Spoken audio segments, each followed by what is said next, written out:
All right. If you're a content creator or you're going to be doing podcasts or anything else in the Streamline, this is actually a pretty good option. It's all included, including the actual hand, including the mic, and also the audio filter in here, if you guys can see that. So we're going to put it together right now because I am not happy with the current one I have, and I'm going to show you what I'm talking about. This is my setup I have here. All right.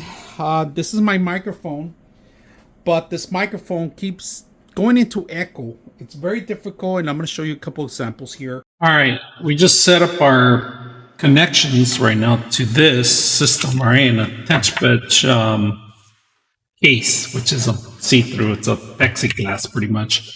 That it does this echo sound that I really hate, and I tried everything on it. So it's just one of those things that, you know, you got to move on from things, and things come out. Now, I am going to replace this hand because I really don't like it. I'm going to prefer something like this. So we're going to open it up. We'll put it together in my setup, and we're also going to start using it. So let's go ahead and do that. Like I said, I do content creating here.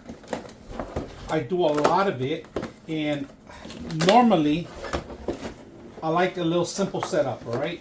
So everything's compressed in here. You got two inputs, XLR or Type C. We're going to use the Type C for us. This is if you have a podcast or mixer, you could set up. Also, they have little mixers they sell separate too.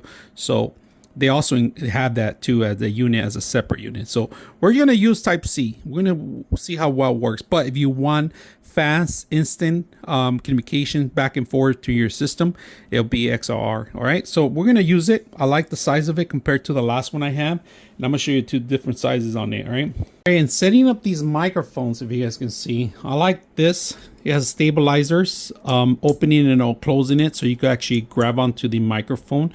Different sizes that you could set up. All right. So right now it's for the larger one. We're going to remove that one in a bit right now so you guys can see the difference. Pretty much the same angle as the other one. It's not going to come on film, which I'm going to remove this one in a bit, but I just want you to show you guys how it works. All right, this is the microphone setup right now, if you guys can see. We're going to change the microphone to the other hand, all right? I like it.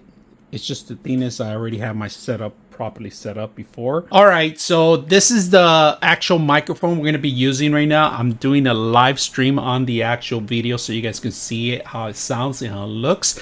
Now, one of the great things I like about it, the setup, it's get up and go. It's perfect for those that are doing content created. Like I use my table here for content creating. I do live streamings. I do podcasts. For podcasts, it's a different moment. So I use more filters because if it's outdoor and people that you don't know, maybe distractions, it's best to add all these filters in here. But when I do self evaluations of devices or hardware products, I usually go bare bones and I manipulate the changes under my actual audio interface. Now, one of the great things I like about this is that this microphone has all the filters you need, all the setup, a long Type C connection, so you could get up and go. You could connect this on any laptop, any desktop, as long as you have a Type C interface. Now, I like the actual arm itself. It's one of those things that you could pretty much set up in any desks. And then one of those people that if you're looking for all-in-one audio, this might be it for you for either live streaming, podcasting, or like I say, product review like I do. I hope you guys enjoyed this video.